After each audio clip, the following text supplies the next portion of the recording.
ഈ ചടങ്ങിൻ്റെ തുടക്കമായി ശ്രീ ശരത് ഹരിദാസ് അദ്ദേഹം ഒരു ആമുഖ പ്രഭാഷണം പറയുന്നു. അദ്ദേഹത്തിന് ഞാൻ മൈക്ക് കൊടുക്കുകയാണ്.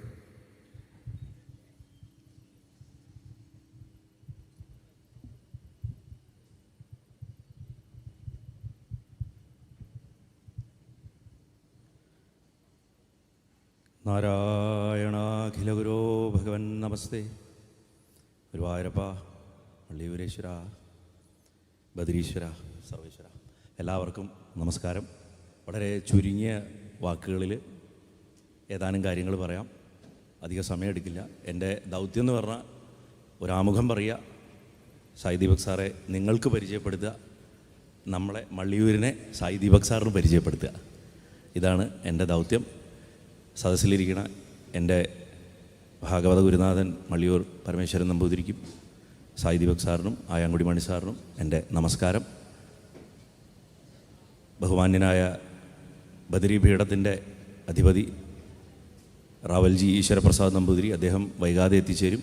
അദ്ദേഹത്തെയും മനസ്സുകൊണ്ട് സാഷ്ടാംഗം നമസ്കരിക്കണം. നിങ്ങളെല്ലാവരെയും ഗുരുവായൂരപ്പനെ കണ്ട് മനസ്സുകൊണ്ട് സാഷ്ടാംഗം നമസ്കരിച്ചിട്ട് ഞാൻ ഈ സത്രവേദിയിൽ സത്രത്തെക്കുറിച്ച് ഏതാനും വാക്കുകൾ പറയാം. 1970കളുടെ മധ്യഭാഗത്ത് ആ ഒരു കാലഘട്ടത്തിൽ ഈ കോട്ടയം ജില്ലയിൽ കുറിച്ചിത്താനം എന്ന് പറയുന്ന സ്ഥലത്ത് ഒരു പൂതൃക്കോവിൽ എന്ന് പറഞ്ഞിട്ട് ഒരു ശ്രീകൃഷ്ണ ക്ഷേത്രമുണ്ട്. ആ ശ്രീകൃഷ്ണ ക്ഷേത്രത്തിൽ ഭക്തരായിട്ടുള്ള ഏതാനും പേര് നാമജപ യജ്ഞങ്ങളുമായിട്ട് കഴിഞ്ഞുകൂടിയിരുന്നൊരു കാലത്ത് അവിടെയുള്ള കൃഷ്ണനെ, ആ കൃഷ്ണൻ എന്ന് പറഞ്ഞാൽ കുചേലവൃത്തത്തിലെ കൃഷ്ണനാണെന്നാണ് സങ്കല്പം, ആ കൃഷ്ണനെ ആരാധിച്ച് കഴിയുന്ന കാലത്ത് ഉരുത്തിരിഞ്ഞു വന്നൊരാശയാണ് സപ്താഹങ്ങളിൽ നിന്ന് കുറച്ചുകൂടി വിപുലീകരിച്ചിട്ട് സത്രം എന്നുള്ള ഒരാശയം. അതിന് കാരണക്കാരനായത് സാക്ഷാൽ ഭാഗവത ഹംസല്ല, ഞാൻ എപ്പോഴും പറയും ഭാഗവത രാജഹംസമായിട്ടുള്ള ആ മള്ളിയൂർ ശങ്കരൻ നമ്പൂതിരിപ്പാടാണ്. അദ്ദേഹത്തിൻ്റെ ആശയമായിട്ടാണ് സത്രം എന്നുള്ള സമ്പ്രദായം ഉണ്ടായി വരുന്നത്.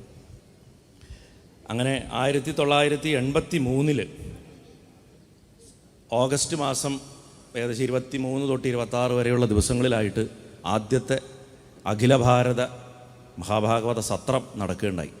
അതിന് ഭാഗവത മഹാസത്രം എന്ന് പേരിട്ടതും മള്ളിയൂർ ശങ്കരൻ നമ്പൂതിരിപ്പാടാണ്. അദ്ദേഹത്തിനെ സ്മരിക്കാതെ ഒരു സത്രവും ശരിക്ക് തുടങ്ങാനോ നടക്കാനോ അവസാനിക്കാൻ പാടില്ലാത്തതാണ് ഈ കേരളത്തിൻ്റെ മണ്ണിൽ. പൂതൃക്കോവിൽ അതേ ആ കുചേലനെ അനുഗ്രഹിച്ചിരിക്കുന്ന ശ്രീകൃഷ്ണസ്വാമിയുടെ മുന്നിൽ തന്നെയാണ് ആ സത്രം ആരംഭിച്ചത്. സാധാരണ ആരും ഇത് എവിടെയും പറഞ്ഞു കേൾക്കാറില്ല. എനിക്കിതൊന്നിവിടെ പറയണം തോന്നി. ആഞ്ഞം മാധവൻ നമ്പൂതിരി തിരുനാമാചാര്യൻ, അദ്ദേഹമാണ് ഭദ്രദീപം കൊളുത്തിയിട്ട് അത് ഉദ്ഘാടനം ചെയ്തത്. നോക്കൂ എത്ര മഹാത്മാക്കളാണ് ഇതൊക്കെ തുടങ്ങി വെച്ചതെന്നുള്ളത്. 2004 മുതൽ ഇവിടെയും സത്രം ആരംഭിച്ചു.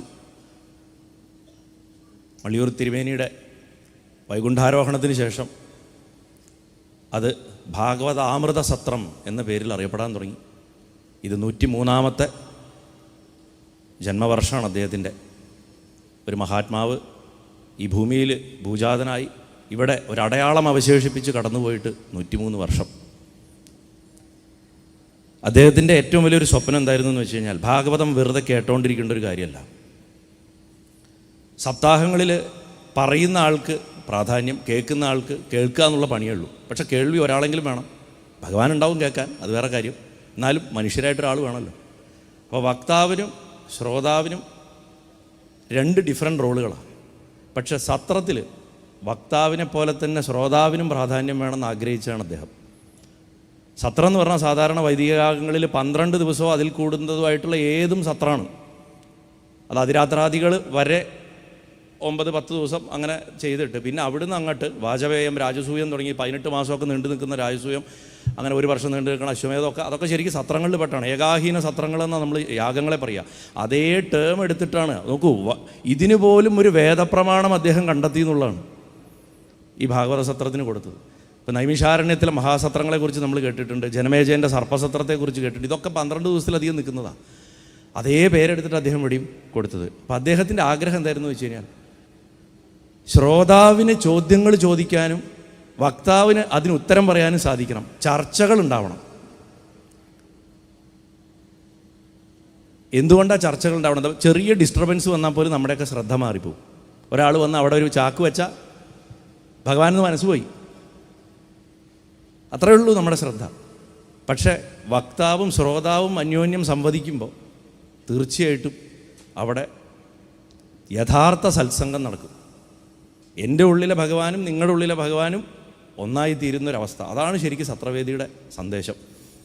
എന്താണെങ്കിലും ആ സംശയനിവൃത്തി ചർച്ച അതായിരിക്കണം സത്രത്തിൻ്റെ ലക്ഷ്യം എന്ന് പറഞ്ഞ് ആ മഹാത്മാവിൻ്റെ ആഗ്രഹപ്രകാരമായിരിക്കണം ഇന്ന് ഒരുപക്ഷെ ഭാരതീയതയുടെ വ്യക്തിത്വത്തിനെ തന്നെ എല്ലാവർക്കും പരിചയപ്പെടുത്തി കൊടുക്കാനും പുതിയൊരു ഉൾക്കാഴ്ചയോടുകൂടി പരിചയപ്പെടുത്തി കൊടുക്കാനും അക്ഷീണം പ്രയത്നിക്കുന്ന ഒരു മഹാത്മാവിനെ, വളരെ ചെറുപ്പക്കാരനാണ് അഡ്വക്കേറ്റ് ജെ സായി ദീപക്, അദ്ദേഹം ഇവിടെ വന്നിട്ടുള്ളത് ഒരു ഈശ്വരനിശ്ചയമായിട്ടാണ് കാണുന്നത്. അദ്ദേഹത്തിനെ പരിചയപ്പെടുത്തുക എന്നുള്ളൊരു സാഹസകൃത്യം എനിക്കുണ്ട്. അത് ചെറിയൊരു കാര്യമല്ല ശരിക്കും പറഞ്ഞു കഴിഞ്ഞു. അദ്ദേഹത്തിന് ആദ്യവും പറയാൻ ഞാൻ ആഗ്രഹിക്കുന്ന, അദ്ദേഹത്തിന് എല്ലാവരും പറയും അദ്ദേഹം ഒരു മികച്ച അഭിഭാഷകനാണ്, പ്രാസംഗികനാണ്. പക്ഷേ അതിലൊക്കെ ഉപരിയായിട്ട് ഞാൻ അദ്ദേഹത്തെ ഒരു മികച്ച എഴുത്തുകാരനാണെന്നാണ് ഞാൻ പറയുക.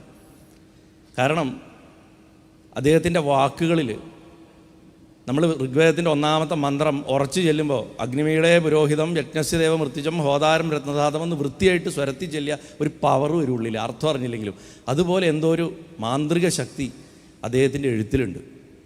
വളരെ സ്ട്രെയിറ്റ് ഫോർവേഡായിട്ട് എഴുതുന്ന ഒരാളാണ്, ഭാഷ വെച്ചിട്ട് അധികം കളിക്കുന്നൊന്നുമല്ല. അതുകൊണ്ടാണ് അദ്ദേഹത്തിന് ഭാഷ വെച്ച് കളിക്കുന്ന ആൾക്കാരെ മലർത്തിയടിക്കാൻ സാധിക്കുന്നത് വാദപ്രതിവാദങ്ങളിൽ. നമ്മൾ പണ്ട് ഭട്ടതിരിപ്പാടിനെയോ അല്ലെങ്കിൽ ഉദ്ദണ്ഡ ശാസ്ത്രികളൊക്കെ പറയത്ര പ്രതിവാദി ഭയങ്കരൻ, മുന്നിൽ വാദിക്കാൻ വരുന്നവനെ പേടിപ്പെടുത്തുന്ന ആളെന്നാണ് ആ വാക്കിൻ്റെ അർത്ഥം. പഴയ കാലത്ത് കൊടുത്തിരുന്ന ടൈറ്റിൽസാണ്. അങ്ങനെ ഉദ്ദണ്ഡ ശാസ്ത്രികൾക്ക് പ്രതിവാദി ഭയങ്കരൻ എന്നുള്ള പേര് കിട്ടിയിട്ട് സിംഹമായിട്ടുള്ള ഉദ്ദണ്ഡൻ കടന്നു വരുമ്പോൾ എല്ലാവരും ഓടിക്കൊള്ളെന്ന് പറഞ്ഞുകൊണ്ടിരുന്നത് പോലെ നമ്മുടെ നാട്ടിൽ ചില ആൾക്കാർ മാത്രം വായ തുറക്കും, അവർ പറയുന്നതൊക്കെ നമ്മൾ കേട്ടുകൊണ്ടിരിക്കുക എന്നുള്ളൊരവസ്ഥ ഉണ്ടായപ്പോൾ അന്നത്തെ ഭക്തർ പ്രാർത്ഥിച്ച് ഉണ്ടായ പോലെ കാക്കശ്ശേരി എങ്ങനെയാണോ ജനിച്ചത്, എനിക്ക് പലപ്പോഴും തോന്നാറുണ്ട് ജയ സായി ദീപക് ഒരു കാക്കശ്ശേരി ഭട്ടതിരിയാണ്. ആപതി കിങ്കരണീയം ചരണീയം സ്മരണയുഗളം അമ്പായാം എന്ന് പറഞ്ഞ കാക്കശ്ശേരി ഭട്ടതിരി വളരെ ഉച്ചാരണ ശുദ്ധിയോട് കൂടിയിട്ട് ഒരു ആക്സെൻറ്റിൽ ഉദ്ദണ്ഡ ശാസ്ത്രികൾ അകാരോ ഹ്രസ്വഹ അല്ല ആകാരോ ഹ്രസ്വഹ എന്ന് പറഞ്ഞു. കുട്ടിയായിട്ടുള്ള 8 വയസ്സുള്ള കാക്കശ്ശേരിയെ കണ്ടപ്പോൾ ആ 8 വയസ്സുള്ള കുട്ടി പറഞ്ഞു നെഹി നെഹി അകാരോ ഹ്രസ്വഹ ആകാരോ ദീർഘ എന്ന് പറഞ്ഞു. ഇവൻ്റെ ആകാരം ചെറുതാണ് എന്ന് പറഞ്ഞപ്പോൾ അല്ലല്ല, ആകാരം എന്നുള്ള ആ എന്നുള്ള അക്ഷരമാണ് ഹ്രസ്വം, ആകാരം ദീർഘാണെന്ന് പറഞ്ഞു. എനിക്ക് പലപ്പോഴും സായി ദീപക് സാറുടെ ഡിബേറ്റുകൾ കാണുമ്പോൾ അങ്ങനെ തോന്നാറുണ്ട്. ഞാൻ അങ്ങേ ഇപ്പോൾ സ്മരിച്ചേ ഉള്ളൂ. ആദരണീയനായ ബദ്രിനാഥ് റാവൽജി, ശ്രീ ഈശ്വരപ്രസാദ് നമ്പൂതിരി, അദ്ദേഹം ഇവിടെ എത്തിയിട്ടുണ്ട്.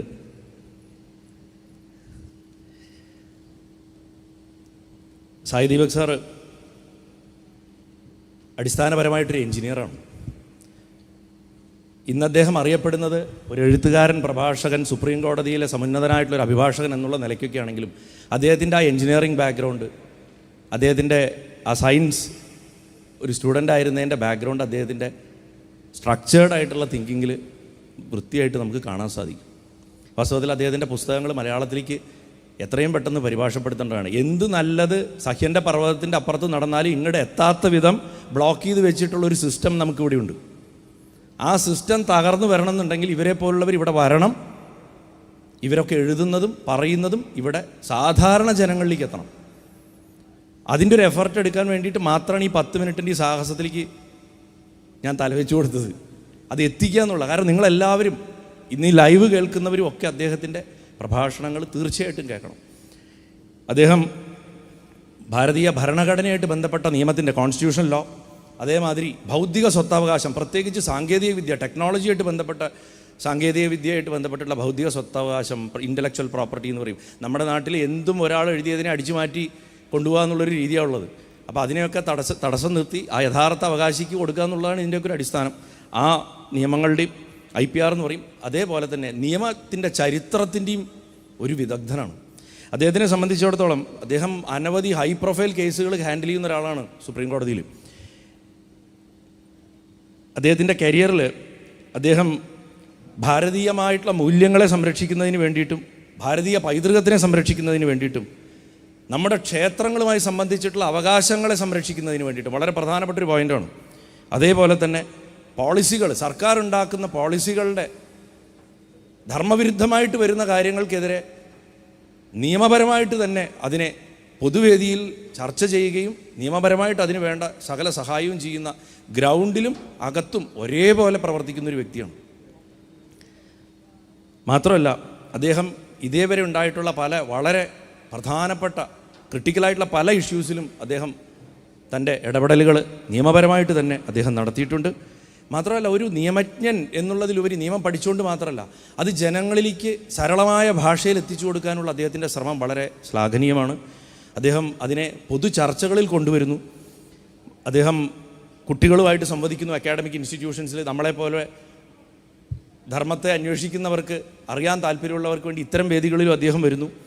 സോഷ്യൽ മീഡിയയിലും അദ്ദേഹം വളരെയധികം ആക്റ്റീവാണ്. മാത്രമല്ല അദ്ദേഹത്തിൻ്റെ ലക്ഷ്യം തന്നെ എനിക്ക് എൻ്റെ വ്യക്തിപരമായ കാഴ്ചപ്പാടിൽ മനസ്സിലാക്കാൻ സാധിച്ചിട്ടുള്ള എന്താണെന്ന് വെച്ചാൽ, ഇവിടെ ബ്രിട്ടീഷുകാർ അവശേഷിപ്പിച്ച് പോയിട്ടുള്ള കൊളോണിയൽ എന്തൊക്കെ വേരുകളുണ്ടോ, ഞാൻ ഭഗവാനെക്കുറിച്ച് പറയാറുണ്ട്, ശ്രീരാമൻ ധർമ്മത്തിൻ്റെ ഉദ്യാനത്തിൽ ഏതാനും കളകളാണ് പറിച്ചു കളഞ്ഞത്, രാവണനടക്കം. ഭഗവാന്റെ കാലമായപ്പോഴേക്കും ആ പ്രദേശം മുഴുവൻ കാട് പിടിച്ച് നശിച്ചുകൊണ്ട് ഭഗവാൻ JCB കൊണ്ടുവന്ന് അതിനെ കുത്തി ഇളക്കി കളഞ്ഞിട്ട് പുതിയൊരു ഗാർഡൻ ഉണ്ടാക്കി പോയി എന്ന് പറയും. ഏതാണ്ട് അതേ ദൗത്യമാണ് ഭാരതീയ നിയമവ്യവസ്ഥയിലും ഭരണഘടനയെക്കുറിച്ചുള്ള കാഴ്ചപ്പാടുകളിൽ സായി ദീപക് സാർ ചെയ്യുന്നതെന്ന് നിസ്സംശയം പറയാൻ സാധിക്കും. ഒരാളും ഇത്രയധികം പബ്ലിക് ഡിസ്കോഴ്സിലേക്ക് ഇതിനെ എത്തിക്കുന്നില്ല. അതുപോലെ അദ്ദേഹം മികച്ച 2 പുസ്തകങ്ങൾ എഴുതിയിട്ടുണ്ട്. വാസ്തവത്തിൽ അത് 3 പുസ്തകങ്ങളുടെ ഒരു ട്രിലജിയായിട്ട് അദ്ദേഹം പ്ലാൻ ചെയ്തിട്ടുള്ളതിൽ 2 പുസ്തകങ്ങൾ. ഒന്ന് India that is Bharat, India എന്ന ഭാരതം എന്ന പേരുള്ള ആദ്യത്തെ പുസ്തകം.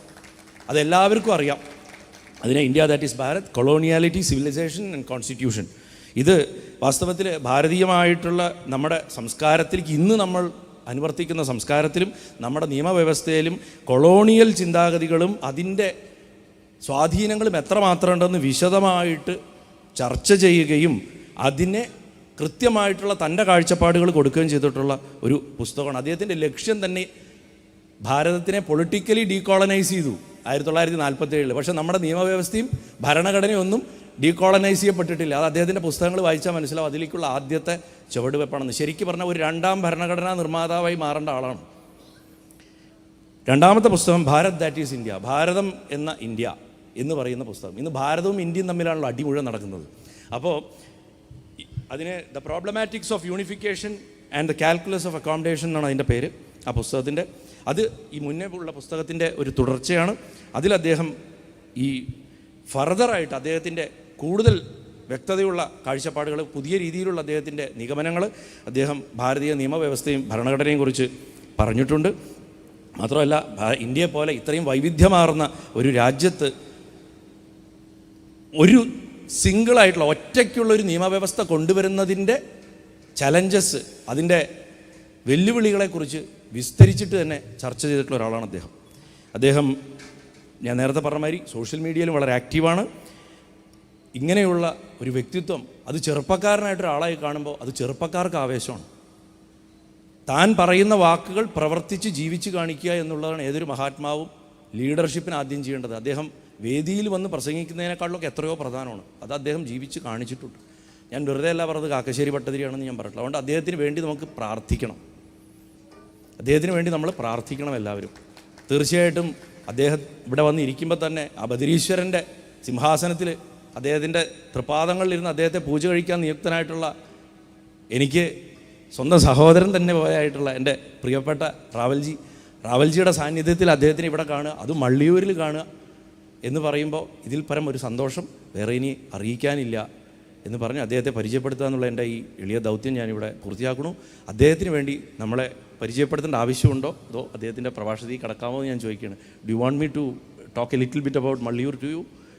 യാ, Malliyoor is one of the most unacknowledged places as far as I have seen. Because this is a place where Bhagavan literally lives just because of the tapas of one person. This temple has been there since ages. It has been there inside. The locals say that there used to be a big forest area here, and the village road that goes by, the commuters as they walk by, they will look inside the forest just with an imagination that there was a temple there, and they will bow at that place and they will keep walking. Nobody bothered to light even a single lamp or in what condition the temple was inside. So, some years back, Maliyur Shankaran Nambudiri, he just took this fallen idol, kept it on a pedestal, started doing puja in whatever manner possible, and then started reading Bhagavata to it. Vyasa was dictating Mahabharata, and Ganesha was listening to it, understanding the meaning of it, and then writing it down as a scribe. But here, he was relaxed, he was being taken care of well, so he was in a position to sit and listen to Bhagavatam in a relaxed way.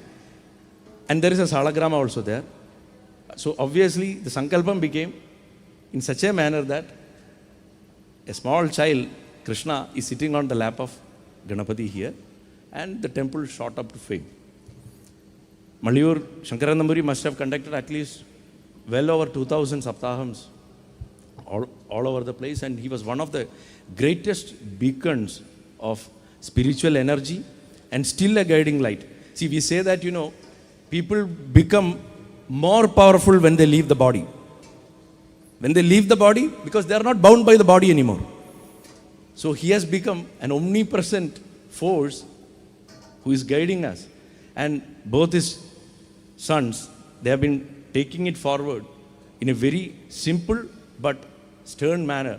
So they are in the process of constructing a Smriti Mandapam here in this very ground here, with a library and with a Veda Padashala and a Goshala and all. So they have large plans for it, which of course, we, definitely, we will give you a detailed material on that later. We are very proud that you are here, sir. And we are blessed that Ravalji is here. So, and congratulations to both of you, Ravalji and Ayangudi Mani, sir. On to, sir. And I am giving the microphone for a very thought-provoking lecture. എല്ലാവർക്കും മനസ്സ് നിറയുന്ന വിധത്തിൽ അദ്ദേഹത്തിൻ്റെ വാക്കുകൾ നമുക്ക് കേൾക്കാം. നാരായണാഖില ഗുരോ ഭഗവൻ നമസ്തേ ഗുരുവായൂരപ്പ. ശ്രീ സായി ദീപക് അദ്ദേഹത്തെ ഇവിടെ എത്തിക്കുവാൻ ഏറ്റവും കൂടുതൽ കഷ്ടപ്പെട്ടത് ശ്രീ PR ശിവശങ്കർ അദ്ദേഹമാണ്. അദ്ദേഹവും ഈ വേദിയുടെ മുമ്പിൽ ഇരിപ്പുണ്ട്. അദ്ദേഹത്തെയും സാദരം ഞങ്ങൾ പ്രണമിക്കുന്നു. ശ്രീ സായി ദീപക് അദ്ദേഹം സംസാരിക്കുന്നു.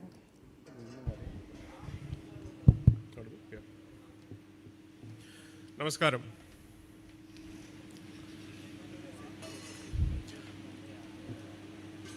My apologies that I cannot speak with you in your mother tongue. But I believe that bhavam is more important than the language.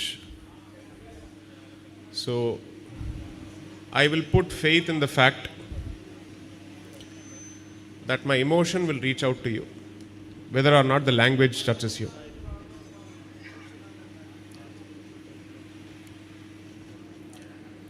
Because we are in the presence of Ganapati with Krishna on his lap, allow me to be slightly mischievous. Tamilians and Malayalis have a fantastic relationship. That is the popular assumption. And I'm using fantastic in a very mischievous way. These are the common perceptions in most people's heads. But I came on the national scene thanks to Parashurama Kshetram and Kerala. That is a fact.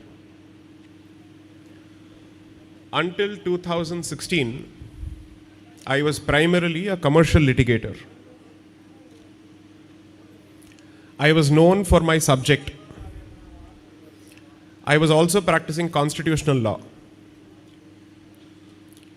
But my very first opportunity to argue before a constitution bench in the Supreme Court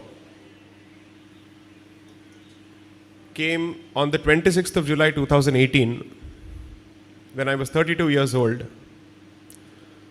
to represent the rights of Dharmasastha of Swami Ayyappa, to protect the sanctity of that Sannidhi.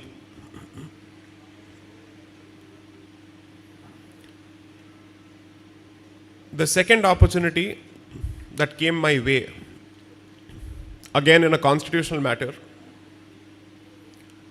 was to represent the chief Tantri of the Padmanabha Swami temple in the treasure case, again before the Supreme Court. So in national media, in most of our conversations, people have a tendency to say, Bengal is gone, Kerala is also gone. Most people say this. I think Sabarimala was a fantastic slap on everybody who said that. Because the ladies of Kerala effectively told the Supreme Court, we know our kshetrams and our paddhati better than anybody else. We don't need anybody else to teach us. I think this was extremely crucial. So the first judgment of the Constitution Bench in the Sabarimala matter came out on the 28th of September 2018. So it was a 4-1 verdict, 5 judges, 1 lady, out of which all the 4 judges who were male judges disagreed with us. The lady judge agreed with our position. So when the judgment was being pronounced, the evening before I went to an Ayyappa Sannidhanam in Delhi, because I lived there, and I wasn't sure how I would react if the judgment was negative. I had no idea. So when the judgment was being pronounced and I realized it was going to be negative, to my own surprise, I was smiling widely. For a very good reason. If the judgment had been positive, a sleeping Hindu population would continue sleeping, because they would think all is well.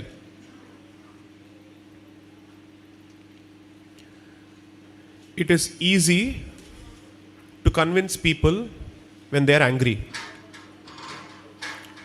when they know what is the extent of the problem. Ignore what I have to say, but from 2018 to 2024, don't you think Hindu consciousness has only increased? It has. For multiple reasons. Because Sabarimala no more was limited to Kerala. It was no more limited to Malayalis across the world. For the first time in a very long time, a so-called regional temple, Sabarimala was never a regional temple, but in some people's heads it was a South Indian temple. So one South Indian temple finally became a Hindu temple. And people started thinking on those lines. People started focusing on what is happening on the ground, because they thought Kerala means red flag, job is over, there's nothing that we can do. But the commitment of the Hindus and the Sanatanis in this state, in this land, to their kshetrams was fantastically visible in 2018 and subsequently. 55 review petitions were filed against the negative verdict. And finally, if my memory serves me right, on 14th of November 2019, the Supreme Court realized that there were serious questions which had to be addressed, and the review petitions were allowed. Which is why subsequently in January 2020, when one of the activists from this part of the state wanted to visit the temple in violation of the practices of the temple, the Supreme Court finally said, until we hear all these review petitions,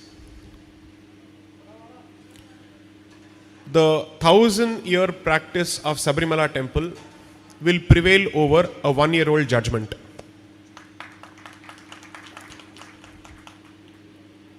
So there was a realization in the highest court of the land that it hadn't understood dharma fully.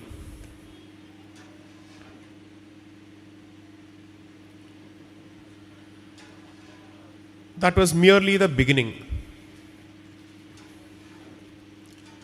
Subsequently, the floods here sent a divine message to people who were interfering with the temple, according to me. And for the first time in recorded modern history, people waving the red flag were introduced to the concept of Deva Bhayam, that you will not interfere with the kshetra anymore. There will be a karma phalam for it, so please don't interfere. I must also say this so that people know this fact. I had more Hindus opposing me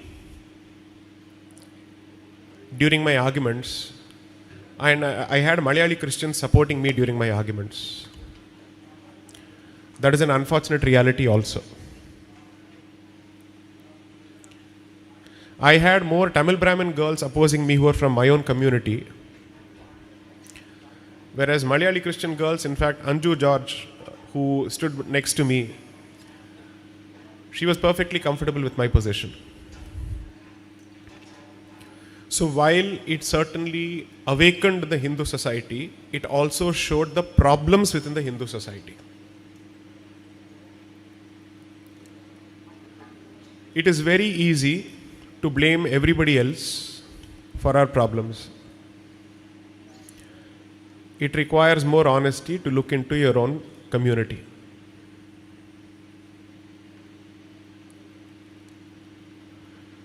Despite everything that is happening around us, one family has managed to run this temple in such a fantastic fashion for decades. If this is possible, what is impossible?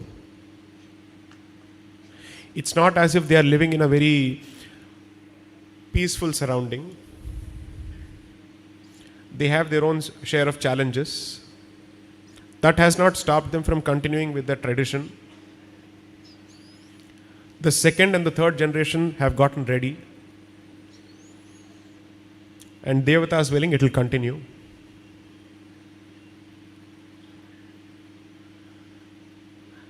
At a time, I'm known for being very blunt. So if I offend any sentiments, kshamikkanam.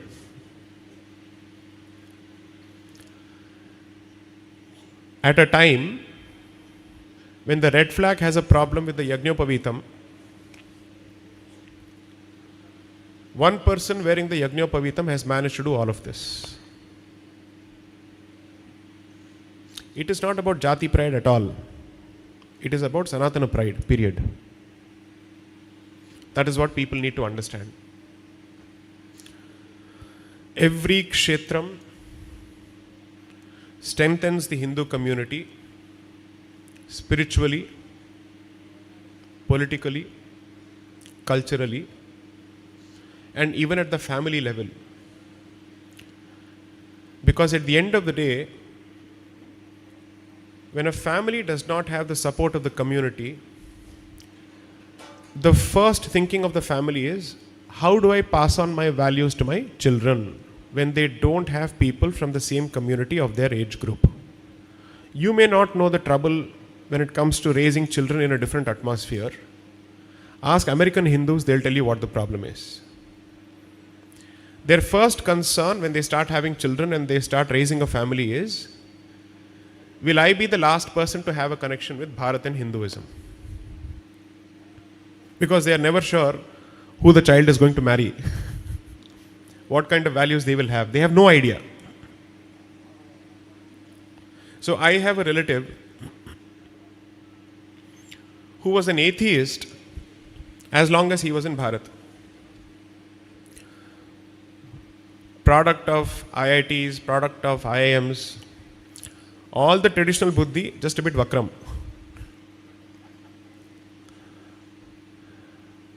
Today, he is an astrologer and Purohit in New Jersey.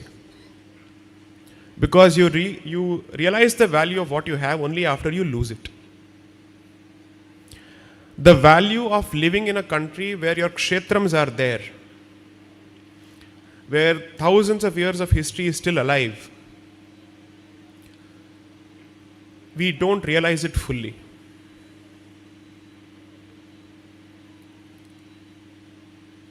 So before the Sabarimala arguments, my own commitment to Sandhya Vandanam and everything else was very minimal. Not that I had a problem with it, but I had enough excuses to offer. Oh, I'm very busy. I have other things to do. And ultimately, devotion has to be in the heart. Practice is not necessary. Spirituality is more important than ritual. The worst of arguments and excuses possible, I was telling myself. So fortunately, there is a Purohit in the extended family. He basically said, stop giving lectures until you start Sandhya Vandanam. You have no right to give lectures to anyone. What my parents could not convince me about, he did.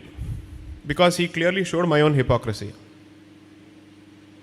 So he said, at least make yourself one promise. Either your first meal will not happen until you've done Sandhya Vandanam, or you will do Sandhya Vandanam at least once a day. One of these two promises, Sankalpam, you have to make under any circumstances. Namaskaram. So, why is this important? When it comes to dharma, Jnanam has its value, knowledge has its value. But there is no substitute for sadhana.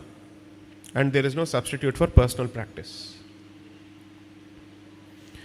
Because the confidence to defend your faith increases with increasing practice, not with increasing knowledge.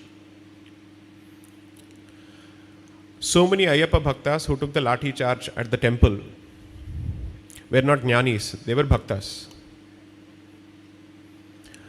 Their understanding of the history of the temple may not be 100% accurate, but their commitment to the kshetram was better than everybody else who knew about the temple.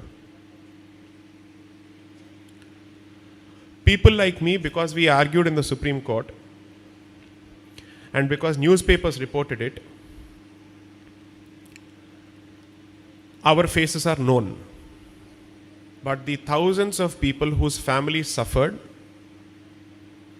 because of continued police action, because of legal persecution, because of political persecution, kindly clap for them because they have never been acknowledged. Their contribution in protecting Sabarimala must be recognized. Second, according to me, the Sabarimala movement threw up some fantastic young faces, finally, in this land, so that red could have a saffron response. Shanku is one of them. This is my first meeting with him. He and I have only spoken with each other. The manner in which he has survived all the attacks of all kinds, especially in a vicious atmosphere, is an inspiration for everyone who wants to enter public life.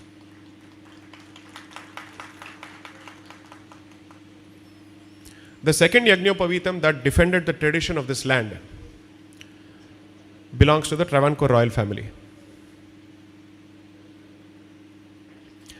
At a time when everybody accused them of everything under the sun,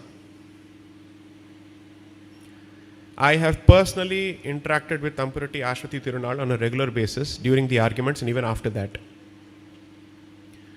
I have had a meal with them. I must tell you this. Their simplicity was absolutely shocking. Kaudiyar Palace is a palace only in name. It is otherwise a very simple Malayali home. I have shared a meal with them. There was nothing extravagant about it. So typically when you come from Delhi, the culture is when there is a guest, even if you have 10, you must show 100. That is the nature of exaggeration. The Travancore family was the exact opposite. They did not feel the need to show off. They did not feel the need to throw their weight. They were, if people did not know who they were, they would absolutely have no clue that they were standing next to royalty at all, whether it is coming to their dressing or their behavior.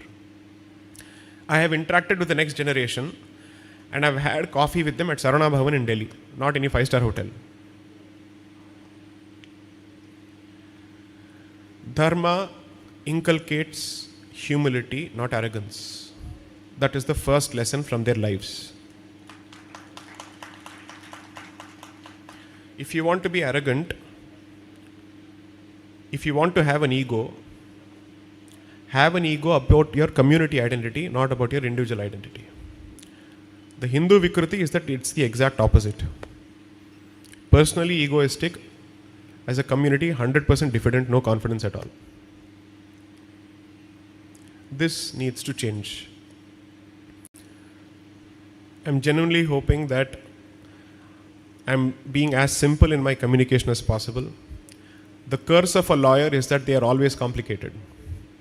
So I'm trying to be as simple as possible in my message. I don't think it is a matter of pride that I can speak so well in English. The unfortunate reality is I don't know my mother tongue in terms of the script. My adopted mother tongue happens to be Telugu, but because I've been outside of Hyderabad for 18 years, my Telugu is equally bad. So I am the typical example of a Macaulay Putra who speaks and unfortunately still thinks only in English. I think I've been blessed by the deities and my ancestors that my dharmic spirit continues to exist despite my anglicized thinking. I come from a low middle class family, and in most Tamil Brahmin low middle class families, because we are otherwise landless destitutes with absolutely no political muscle or any kind of, let's say, landed properties. There is a difference between the Nambudris of Kerala and Tamil Brahmins. We'd never had land. So no reforms affected us ever because we are always poor. It didn't make a difference to us. The only thing we were told was that we must do Sashtanga Namaskaram to Saraswati. That is the only way to climb up. That's all we know, nothing else. And the way to climb the social ladder, at least in my generation, was always knowing English. That was the curse of my generation. So that is the unfortunate reality. I know of so many brilliant lawyers who may be bad at English because they have come from the regional language, but whose understanding of the law is vastly superior even to mine. But if there is a textbook example of our situation, it is when English prevails over knowledge, and English is equated with knowledge. So I had to basically reach out to English-speaking Hindu Mandukas to tell them, please come out of your wells, know your culture better. There is a lot that the Sanskriti has offered. That's why the books were written. So people ask me a lot of things. Why did you not translate this into other languages? I said, because the cancer is in the English-speaking Hindu, not in others. The more you are rooted in your language, the better you are aware of your culture. Because language, bhasha, is the medium of transmission of culture. Every idiom, every proverb is a reflection of your collective memory. Whenever we think of a fantastic teacher, why do we think of Drona? Whenever we think of ekagrata, concentration, you think of Arjuna. When you think of someone who is strong, who is healthy, your go-to references are either Anjaneya or Bhimasena. So culture and language are integrally connected.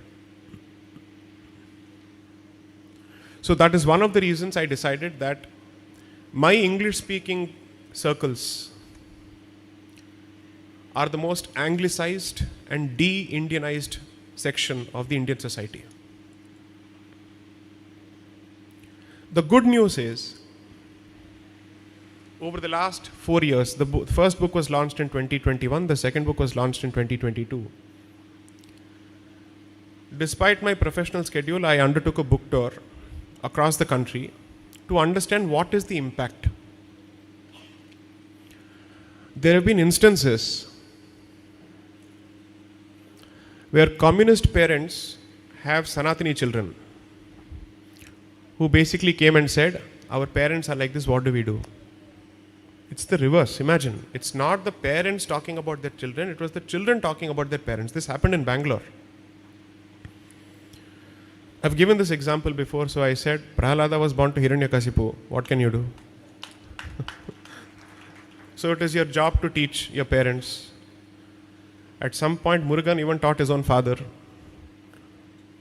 Of course, your parents are not Shiva. They are the exact anti of everything that Shiva stood for and stands for. So find a way to bring them back on track. Parents typically have the misfortune of correcting their children.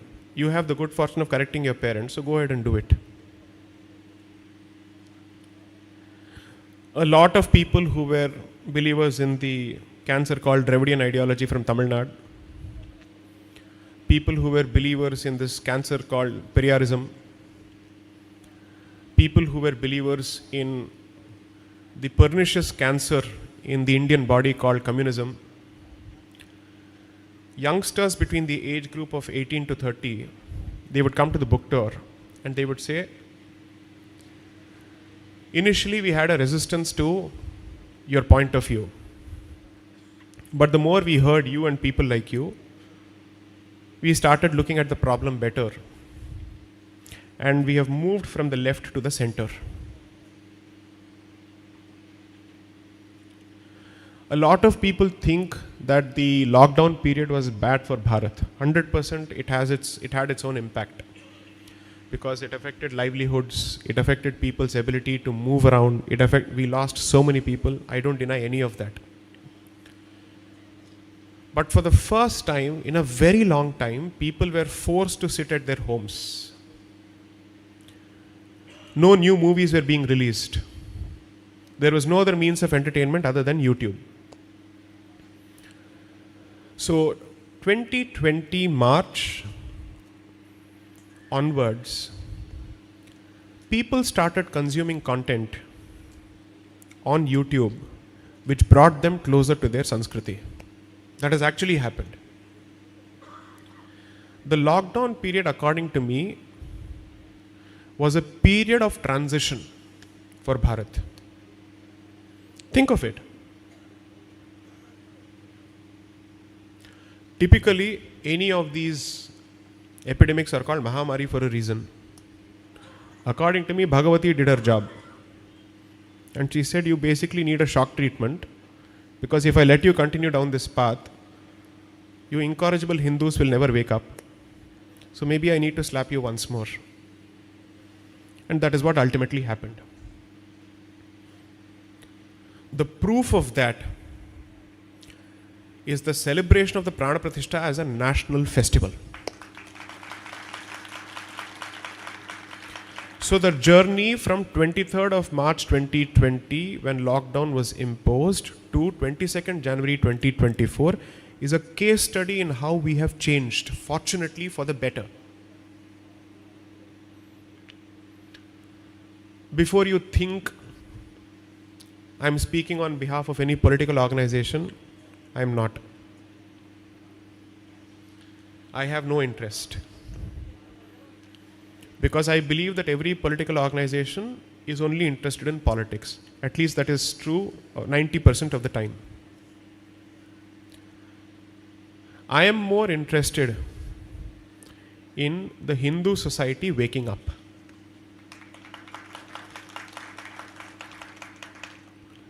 Let's think of it in a slightly different fashion. If any other political organization had constructed the Ram Mandir, would we have said, no, you can't? Only one party must do it? No, right? If anybody else had taken an interest in being confident Hindus, would we have said, no, this is reserved only for one party? No, right? So there are two things here. It is the unfortunate reality of Bharat that Hindus have only one option. It is not a fortunate reality at all. I genuinely believe we should have more options. I am thinking as a Hindu, and therefore I will say I should have many more parties and many more options batting for us, fighting for us, and pushing our interest. But how will that happen? How will that happen? Assuming that that is the goal, how will that happen? Should all of us go down to the streets? We can't. We have to earn our livelihoods. We have families. Most of us come from hopefully middle class families, therefore we have so many other concerns. How do we do all of this? Let me present a hopefully workable solution, and let me see how many of you think it is possible to do it, or how many of you think it is practical. One, forget about Hindu community. Very easy for Hindus. So forget. That is my first suggestion. Doable, correct? We have always forgotten the Hindu community. So I am asking you to do what you have always been doing. Forget it. Focus on your family. That's easy. There is a very clear incentive. You don't need to make the society Hindu. Make your family more Hindu. That's it. Start with that. Because they are targeting your children. Their hope is your children. You may think 2024, 2029, they are fighting 2036, 2040. They are preparing for that. Because the children of today will be the voters of tomorrow. Imagine at a time when the Prana Pratishtha is being celebrated as a national festival across the world by dharmikas, the maximum opposition also to that came from the Hindu community. People who did not know history, people who did not know what is the meaning of fighting for 496 years, people who did not understand how much of an effort it takes to fight a legal battle for 160 years. The first complaint was filed by a particular Muhammad on 30th of November 1858 against Ram Janmabhoomi. So from 1858 to 9th of November 2019. Ramanavami, 9th of November. It was not Ram Navami, but I believe that it was delivered on 9th of November for a reason.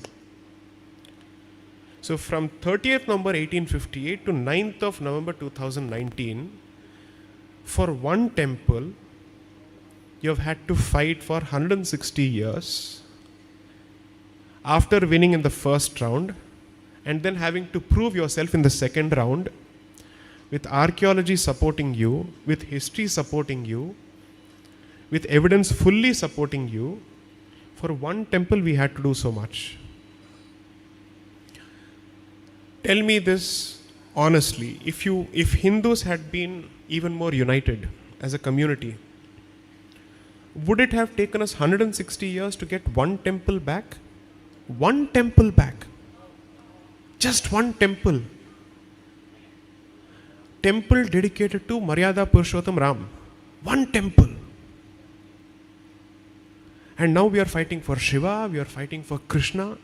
In which other country 80% population will be begging before its courts to give back the holiest of its places like this? So you're fighting the courts, you're fighting outsiders, And you're fighting insiders also, your own children. So, perhaps what I'm trying to tell you is, political victories have a tendency to close your eyes to problems inside. Because you're constantly thinking, oh, we won, ho gaya, job is done. I am trying to tell you, please don't be myopic, don't be short-sighted. This battle has to continue at least for another 2 generations. And the definition of a generation typically is 20 to 25 years. This generation is the battleground generation, because if this generation decides we want a Sanatana Rashtra back, with equal treatment for everyone, with respect for everyone, but nobody should have the right to take away our Sanatana identity under any circumstances. If this generation decides that, then there will be a next generation. The existence of the next generation, please don't take it for granted. This is the battleground generation. No person, according to me, shows up in public life on their own. As a civilization and as a land that believes in munis and rishis and their prayers, such as Sri Malliyur Shankaran, I genuinely believe that it is the prayers of so many generations finally saying, how much more blood do we have to spill before we find our Kshatra and Shakti back? It has started happening. I will never say this is about a particular individual. No. Because when you think about an individual, you forget the community. Always think about the community. So going back to my suggestion, think about your family, think about your community, think about your kshetras. Your simple philosophy has to be only this, and it's my suggestion. I'm nobody to tell you what to do. Whoever ensures and protects the sanctity of the kshetra, whoever guarantees the protection of Hindu interest, whoever ensures that your children will not be bullied in schools for being Hindus, will not be bullied in colleges for being Hindus, will not be shamed on social media for being Hindus. Whoever can protect you from all of this is the only person who must be given the power and the position to lead you. That's it. When I say whoever, I am not being smart and clever in talking about any one person. No. I am being blunt here. Because at the end of the day, no one person can continue to succeed in power all the time. No one party can be in power all the time. That's not how it works. Because there is probability, there is chance, there is luck. So investing in the long run as a community would mean investing everywhere. Meaning that you will say, if you do this for me, I will vote, period. I am not again on political interest. I am on using political interest to protect Hindu interest. There is a difference. 3,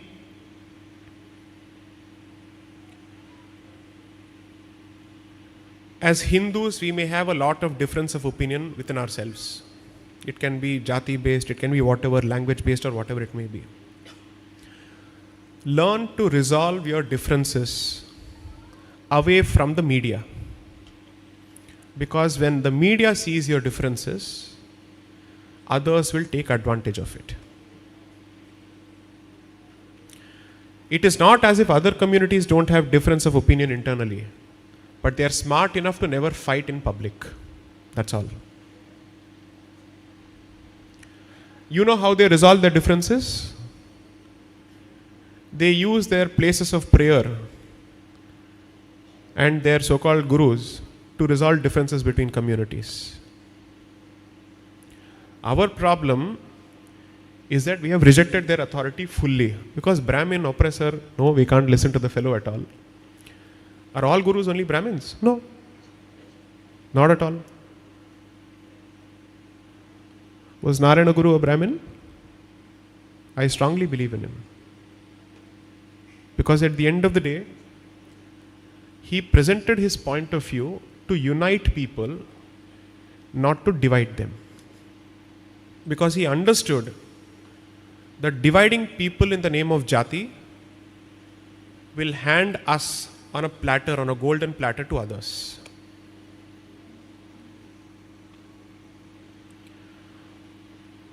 There is a raging controversy going on in social media and other places about should we destroy jati, what should we do? For 2000 years, multiple people have come trying to destroy jati. Hasn't worked at all. It has not worked. Then what do? Keep fighting. I have a simpler solution to offer. Respect every jati first. Respect everyone because they are part of the Hindu family, that's it. Respect everybody's contributions. Respect every profession. Don't make fun of any profession, ever. Because you never know when you might reach that place. And you never know which relative of yours will be in that place. Never insult any profession. As long as people are doing it honestly and it is useful for the society, don't insult any profession. I've said this at least in 2 different places. Never insult the profession called puncture wala, please. Don't do it. It's terrible. Plumbers, mechanics, electricians, everybody is important. Try running one society with any of them contributing to your existence. You cannot write a simple code without your house running in a proper fashion. They ensure that you're in a position to work. So if you can't destroy jati, the simpler thing is to respect all jatis. Always do that. And you can subscribe to your jati identity perhaps in marriages or at homes. But when you come out, you will think only as a Sanatani. That's it. At least this generation must start thinking on those lines if we have to survive. You can do 1,000 Bhagavata Saptahams and it won't make a difference if the Saransh is not understood at all. And if you're going to think of this as some Katha Kalakshepam, it is not. It will affect your lives in your lifetime, not after you. Anybody who reads political science will tell you this. The democracy is barely 100, 150 years old. There was a time when people were laughing at democracy. How will it work? Monarchy works. What is democracy? Today we are worshipping democracy. God knows what will happen in 10, 15 years. We have no idea. Nobody knows. We don't have some story to put and say, oh, find out what will happen in 10, 15 years to a democracy. Let's call a tantri from this place. It won't. We don't know. We have no idea. Why am I saying this? The problem with democracy is that every generation thinks that the next generation will address the problem. Nobody is trying to address the problem now. So what you are actually leaving for your children is the legacy of your problems, not solutions. Otherwise, why would it take 75 years of independent Bharat to get back one temple? Before that, they fought when we were not independent. So I will not hold them responsible. I will give them 100% credit for continuing a civilizational battle for close to 420 years when Bharat was not independent. They were facing the tiger and the snake. I'll just leave it at that. Both. And they continued to fight. So, when people say, no, we cannot fight as Hindus without any organization, What organization was leading the Ram Janmabhoomi before any organization came about? 1925, the first organization comes into existence. The second organization comes into existence in the 1950s under Shyama Prasad Mukherjee. The third organization comes into existence in 1980. But Ram Janmabhoomi started in 1528, not in 1925, not in 1950, not in 1980.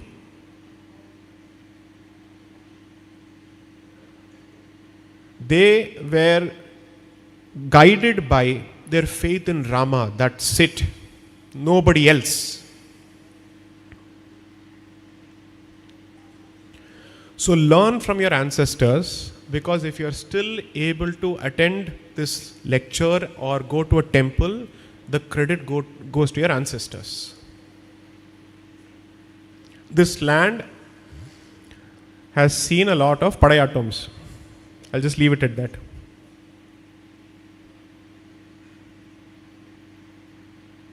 And still you have survived.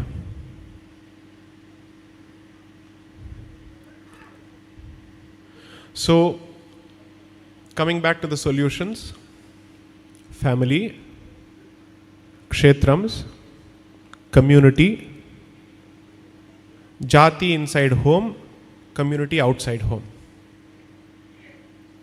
As simple as that.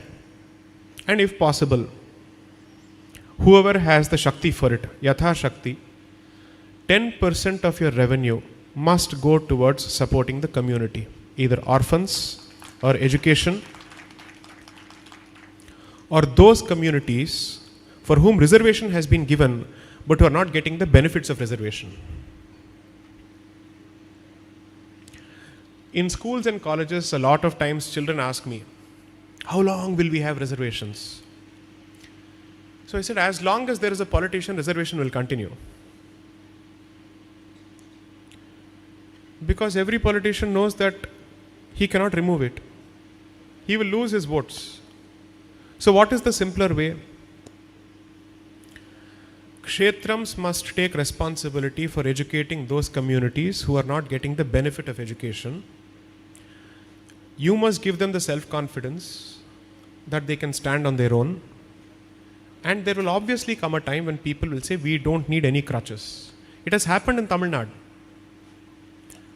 Some communities in Tamil Nadu have effectively said, we want to be removed from the schedule. We don't want to be treated as SC and STs anymore because we are Devendra Kula Vellalars. That is, our deity is Devendra.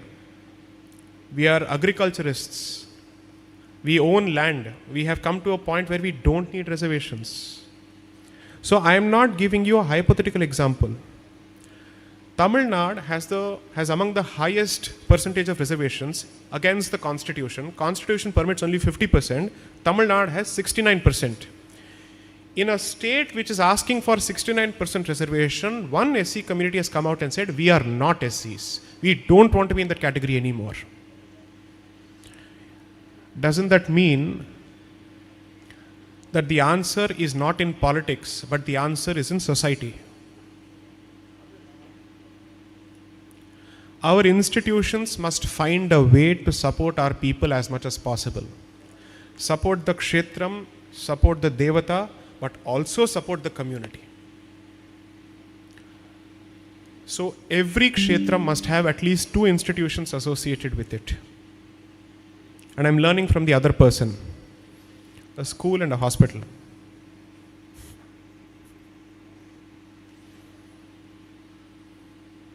And hopefully, in my lifetime at least, the hospital will have an Om symbol and not any other symbol.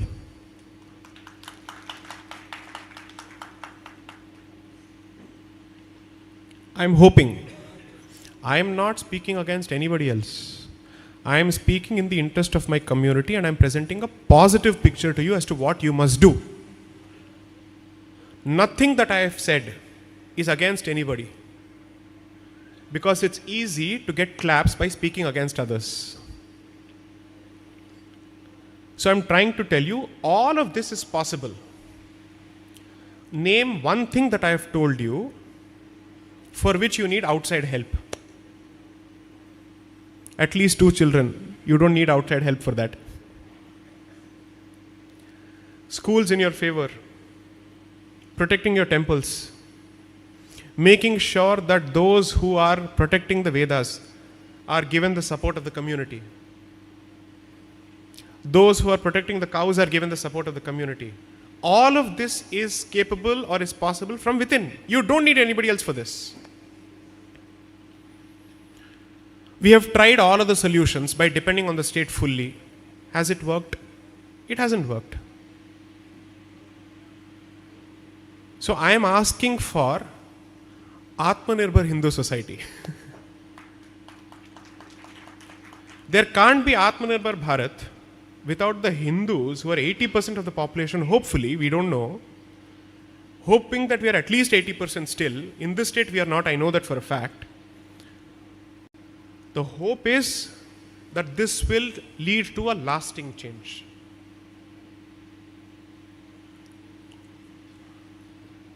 You will compromise on Hinduism if your interest is exclusively in political Hinduism and not in social Hinduism.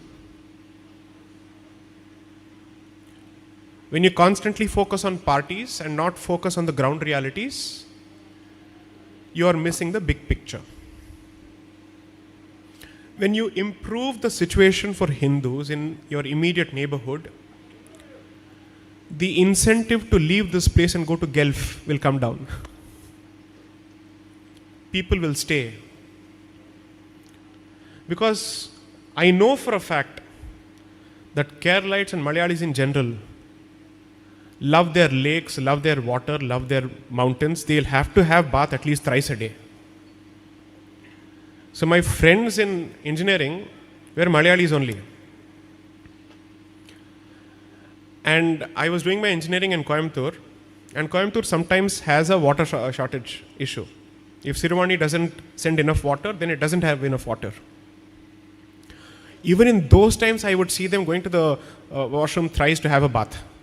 I said, hey, this is not Kerala, we don't have water. So there is a connection which going out of Bharat has not destroyed. That will continue. So I was there in Philadelphia in 2018. I was invited by the Kerala Hindu North American Association. So the groups are divided on the district basis. Kottayam has a group, Pathanamthitta has a group, everybody has a separate group. So they continue to have ties with their villages, with their districts. If you were to give them the opportunity to lead better lives here, they will not go. But why is that important for us? Because numbers matter for the safety of a community, period.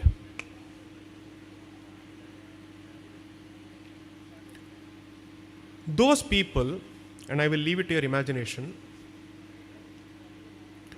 who were constantly talking against us when they realized that if they have Hindu neighbors they are safer, are now speaking in our favor. So, one of the bottom lines is demography is destiny, there is safety in numbers. But numbers are useless if every finger behaves as an individual unit without becoming a fist. And for the fist to become a fist, fingers must realize that they are part of a hand. Only then the hand works, not this hand, this hand. Okay? So, my suggestion to you is, think, even if you want to think about this, let it be Abhayahastam of Padmanabha Swami.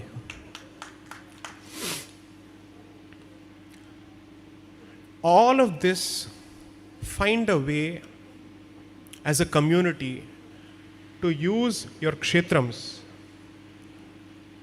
as a way of rebuilding your Sanatani identity. The first role of a kshetram is to protect the divine energy. That is the first role. But the second role is to protect the mental and social well-being and economic well-being of Sanatanis. Who is the kshetram built for if there is nobody to worship? As Mr. Haridas pointed out in his opening statement, the temple existed. For a long time, people did not even know the temple existed. People did not know that the energy space is for their benefit. Murti Puja is not worshipping an idol. Murti Puja is worshipping the prana which has been consecrated in the idol. That is why it is prana pratishtha. So when that energy resides here, the energy will be different. Ask Hindus of Delhi. It took them centuries before finally the Birla Mandir was built in Delhi. Until then, they did not have the ability to build temples at all.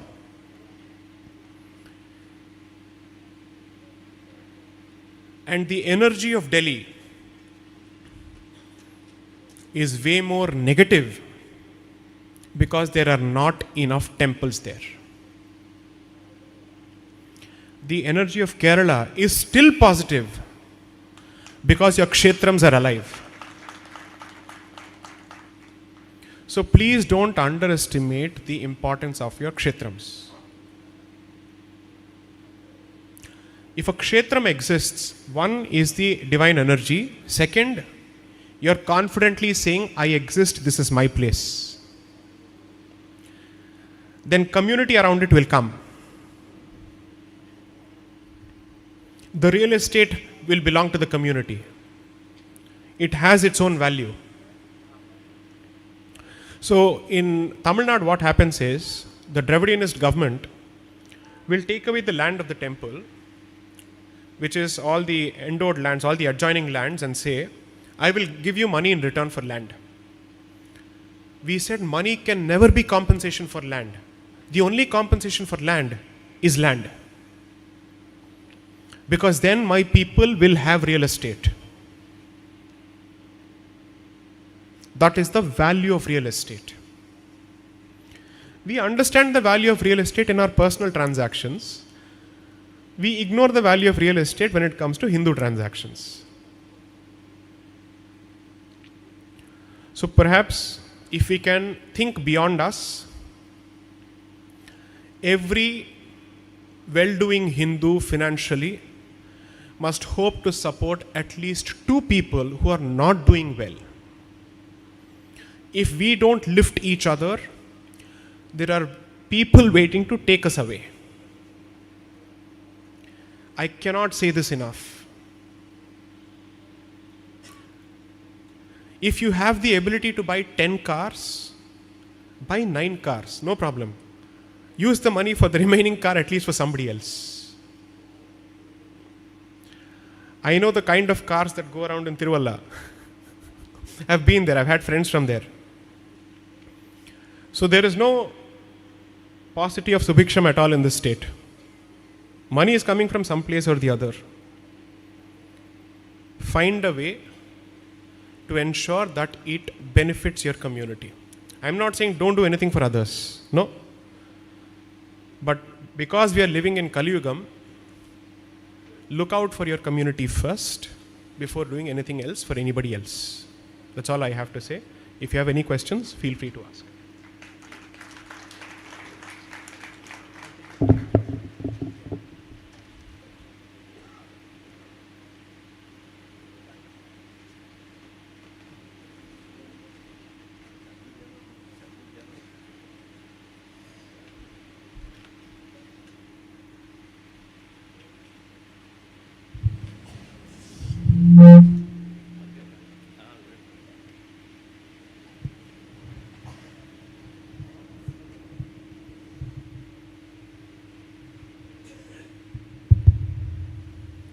Hello, Sai Deepakji. Namaste.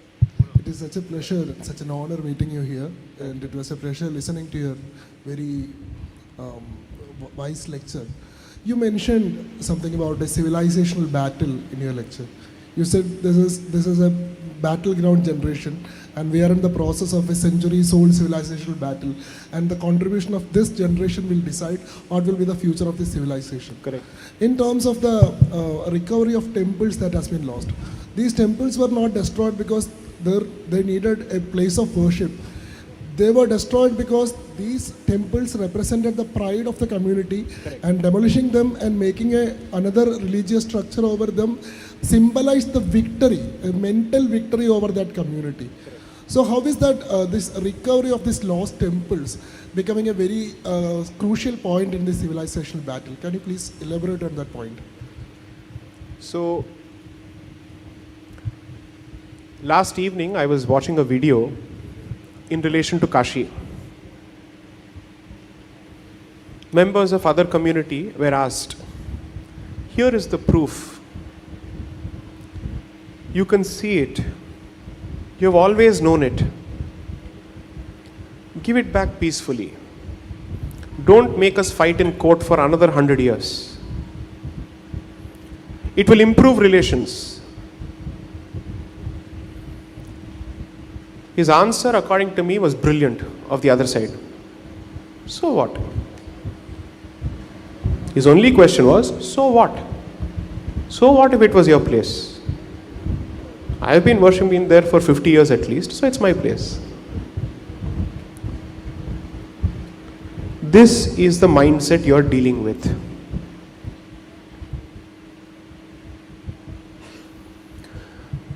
Okay, with the permission of the audience, please, with a show of hands, tell me, am I allowed to say something controversial?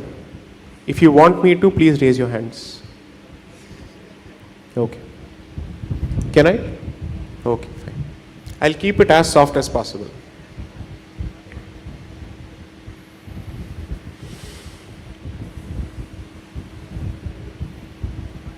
Gomata is sacred. That is my controversial statement. Because saying that has become controversial today, especially in this state. Because on Instagram and Facebook and other places, I get hate mail, death threats on a regular basis. But one of that is, come to Kerala, have paratha with. It's not coming from a non-Hindu. It is not coming from a non-Hindu at all. Your ancestors died to protect it. And you are using it to taunt your own people. How shameful. What a disaster this is. You don't understand what it represents. You have Tyagaraja Kirtana going on in the background music and somebody is having this. What kind of a perverted mind is that? If all of us had decided this will not happen, would anybody have the guts to do it? Does anybody have the guts to consume tobacco and enter a Gurudwara? No. I respect that commitment. Can anybody enter a Gurudwara without covering their hair? No. You'll be slapped and they'll say, get out. Here, requesting for basic decency inside a temple will be questioned by Hindus. Don't come in beach wear to a kshetram, you can't tell. Dress modestly and dignifiedly, at least wear the veshti. At the very least do that. They won't listen. Now, I can blame someone in the past for disrespecting the cow when he had no respect for it, when he doesn't believe in it. Who do I blame for a Hindu doing it today? Now, so the other side doesn't need a spokesperson because it has created spokespersons for itself from the Hindu community. Ask a lawyer how difficult it is to win a case when your own guy is arguing against you from the other side. Savarkar said this brilliantly, and in the land of Parashurama, Savarkar must be mentioned. That I am not afraid of anybody else. I am afraid of the Hindu who will speak against Hindus. A lot of people speak of numbers and demographics, population, so let's say contribution, all of that. I believe that even at 60% or 55%, Kerala Hindus are strong enough, provided all 55 to 60% think and behave like Hindus. That's all.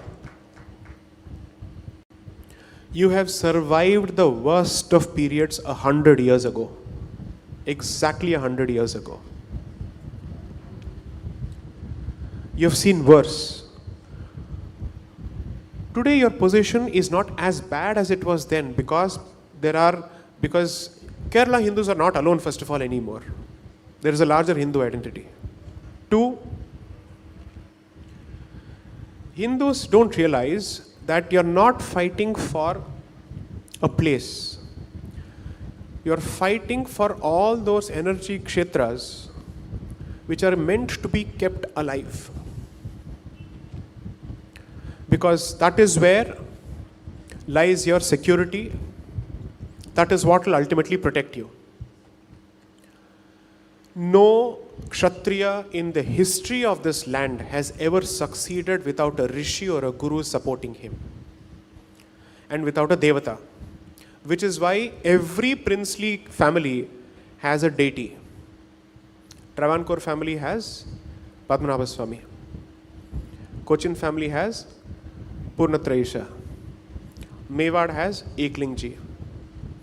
The Gajapati of Odisha has Jagannath.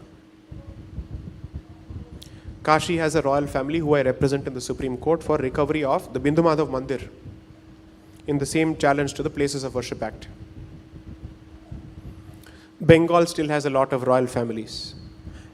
Mysore has Chamundeshwari. Name one princely family which does not have a deity. Vijayanagar Empire was founded by Vidyaranya, who later became the Sringeri Mathadipati. So, according to me, it's like a concentric circle. Kshetra, Guru, Kshatra, community. There cannot be a circle without a Kendra Bindu. The Kendra Bindu is under attack from non-Hindus and Hindus. Protect the Kendra Bindu, the community will sort itself out.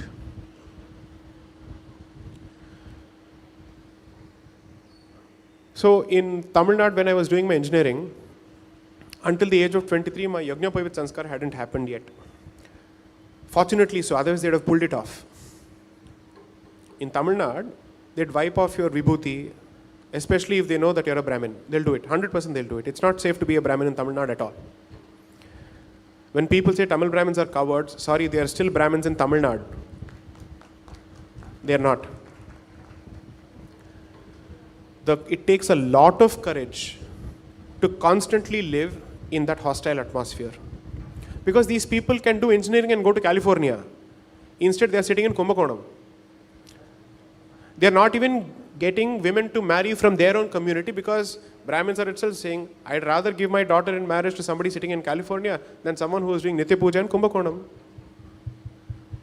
What is the response to all of these problems? Here, where is the fault of the other person?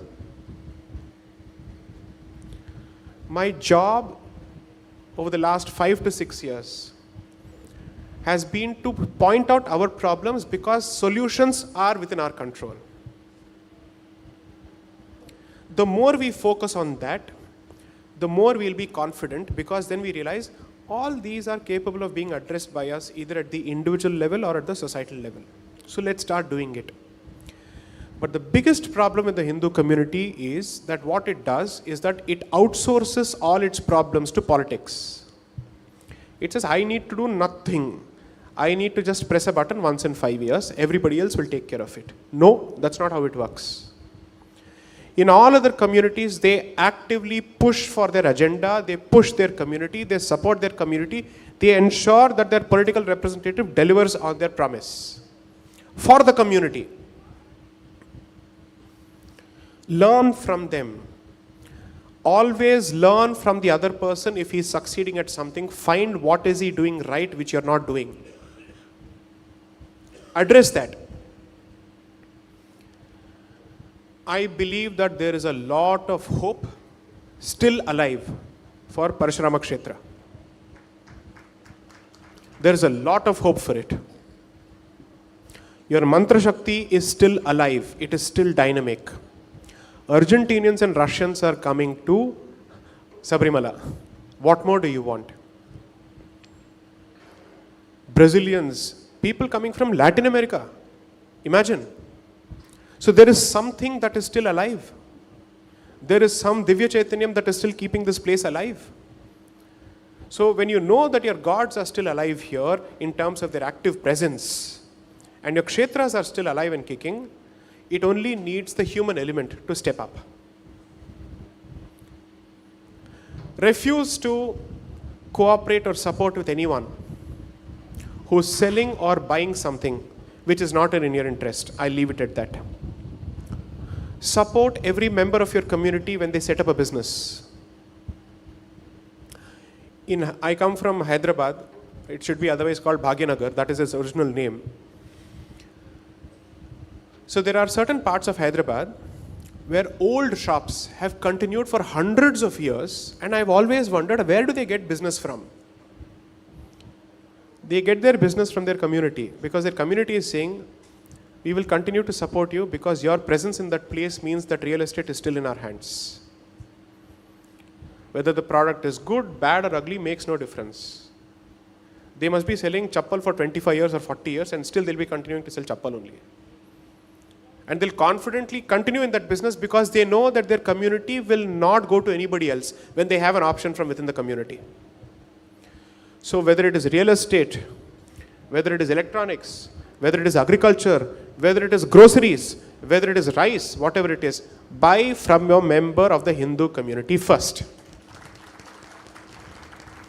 These are practical economic support systems. I am not asking for anything negative. What is wrong in saying support your community first? Buy from your people first? Do it. Next. I think there's a lady there. She's waiting. Yes. Ma'am, I'll come back to you.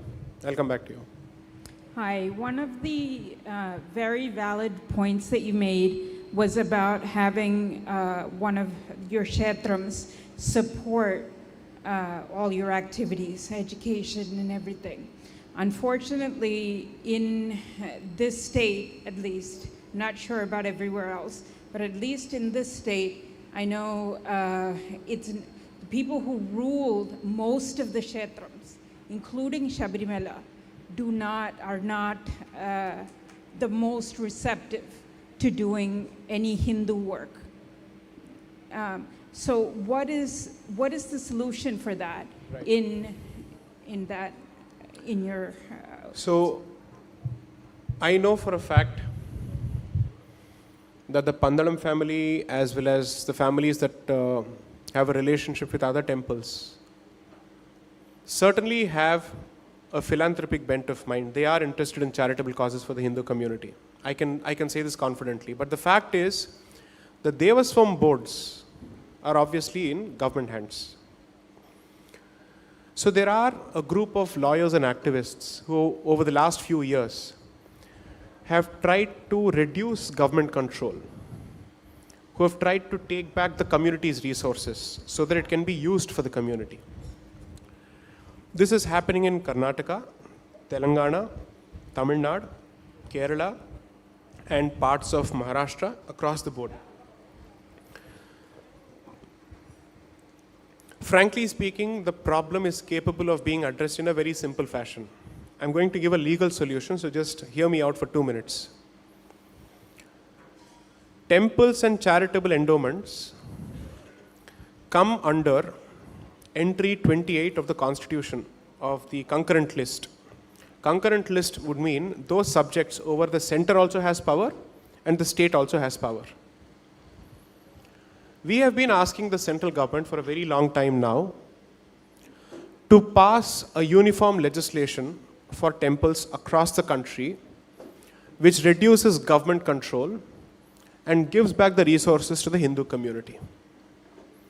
That way, all of us will be saved the trouble of constantly going to court, challenging everything. Otherwise, as long as the litigation goes on, I will become more famous. But will it help the Hindu community? It won't. So that is one solution. The other thing is that when there is someone who's standing up to defend your interest, either in court or anywhere else, find a way to support them. I am not asking for financial support because I have done everything pro bono. From Sabarimala to Padmanabha Swami to Kashi, I have done everything pro bono. I need nothing from anyone. Because I am fairly successful as a commercial litigator. I use 10 to 15% of my time to support Hindu Dharma through my litigation. So I need nothing from anyone. But what about the activists who are fighting on the ground? Where are they getting the support? If someone is standing up to represent the Hindu cause, find a way to support them, whether they are doing this to protect your neighborhood or to protect your position in court. Support them in one way or the other. I know that this is not a direct answer to your question because the problem itself is indirect. It will take some time. For close to 120 years, ever since the first Board of Revenue was set up under the British government in the Madras Presidency, the British government took over Hindu temples saying, Brahmins are corrupt, temples are places of corruption, so the only way to address corruption is by the state taking over the temples. After independence, the Indian state has been saying the same thing. Brahmins are corrupt, temples are places of corruption, so we need to continue controlling the temples. There is no difference of opinion between the British man who did this and the Indian government that has been doing this on the subject. When the Travancore family created the Travancore Devaswam Board, what was their intention? Not all temples have the same resources as the Padmanabha Swami temple. So there will be some kshetrams without money, where they can't do Trikala Puja. So those temples would have lands, but they would not know how to administer those lands and get revenue out of it. So a simple solution was worked out. Annual rent will be given to every temple under the Travancore Devaswam Board in return for the land, and that money will be used for the maintenance of those temples. When Travancore and Cochin became one state after independence, and then it became Travancore, Cochin and Malabar, and then they became part of the Indian Union, that obligation was given to the Indian Union. So there is a specific article, you can Google this. I think it's Article 295A or Article 295, where money comes from the government to Kerala temples. If this is a secular government, how is this possible? It is happening only because it has taken the duty of the Maharaja of Travancore, saying, since you have merged with India, your obligations are now Indian obligations. You know what is the amount that is being given from the government in 2020s to Padmanabha Swami temple? For all the lands of the Padmanabha Swami temple? Less than 5 lakhs a year. Are you telling me that the rent and the revenue from all the lands belonging to the Padmanabha Swami temple will yield only 5 lakhs as revenue per year? There is no inflation, there is no appreciation, there is no increase in the amount. All these issues are being fought before the Devaswam bench in the Kerala High Court. They've gone to the Supreme Court. People don't know it because those people are fighting like orphans without support from their community. If you start taking an interest in the affairs of your community, you will become aware of this. Name any other community which will suffer this kind of indignity. I think Swamiji is here. I'll just wait for a second. Please come, Swamiji.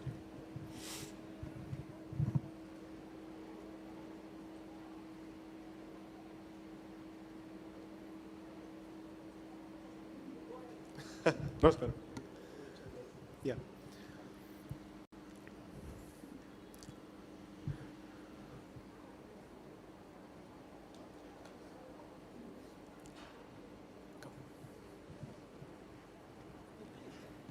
Please.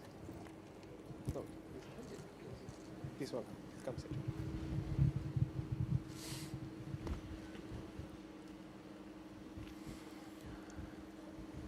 Clearly, you are from the NRI community, right? I would assume, therefore, that your ability to support such initiatives is better. Your understanding of the law, coming from a litigious community or a litigious jurisdiction, must be better. So, the time that people like me don't have, because we also have our professional commitments, we need to create more voices which can at least spread this information to the community. Assume for a moment that there is a temple whose lands are lost.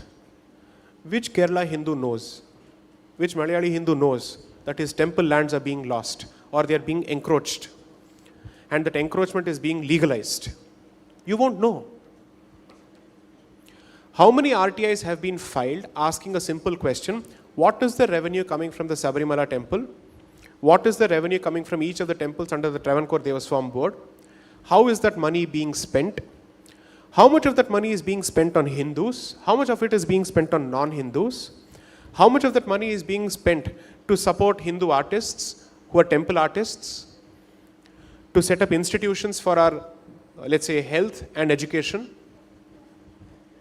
That's why I said in the answer to the previous question, being a conscious Hindu doesn't stop with voting for anyone. That is merely the first step. The next step is to actively take an interest in the affairs of your community. Temple trusts must be formed. Temple protection committees must be formed.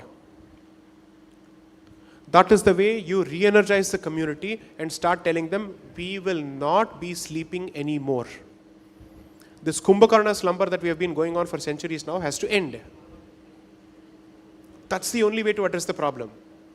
There is no easy solution that I can offer to this, because it's a lot of hard work, it's a lot of patience, and it's a lot of continuous activity.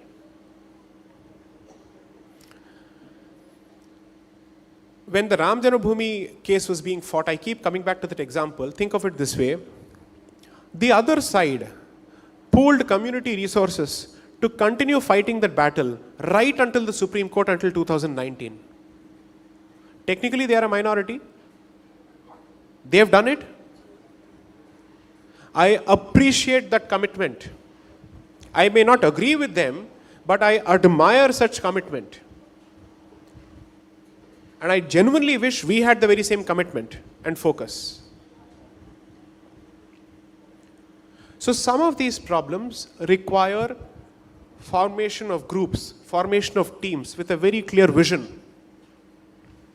I know for a fact that people like Sanku and others have been speaking about it. They've tried to address the problem, at least through their talks and even going to court. But I don't think they've got the support from the community as much that they deserve. So when we conduct these kind of events, my suggestion would be, and I think that is what has already happened, split this into two different parts. The first part of the event will be about the kshetra, will be about the institution. The second part of the event will be about the community. You have to address both. Once you start doing this, people will realize that they have a place where they can come and openly talk about these issues. Most people are scared to talk about it because they don't know who is listening. They don't know who will react how, who will put up a social media post, who will go and report somewhere.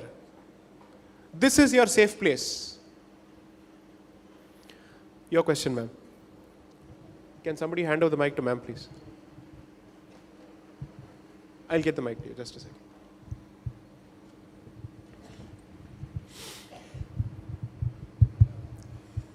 Namaskaram. Taking my Guruji's blessings, I am also asking a small question to you, sir. Please. Because education is the most difficult part of our current state. Correct. Where Hindus have got so much of complex Correct. in public to discuss about our deities, our rituals, our traditions and so all. Correct. Even our grandchildren are affected by that. After getting out of the temple, they used to Wipe it just wipe out the this thing, chandanam. Right. What is that? What is the crime behind that? Sometimes I feel very dejected and surprised to see such a, because in our house we light the lamp in the Sandhya and put a vibhuti on my grandchildren's heads. Everything is there in place. But before reaching their school or after contacting with their friends, they are totally getting brainwashed.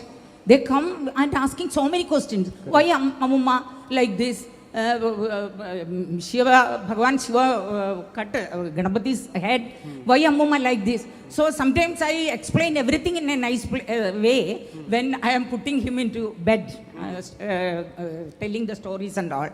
But sometimes I feel that I am also responsible for that.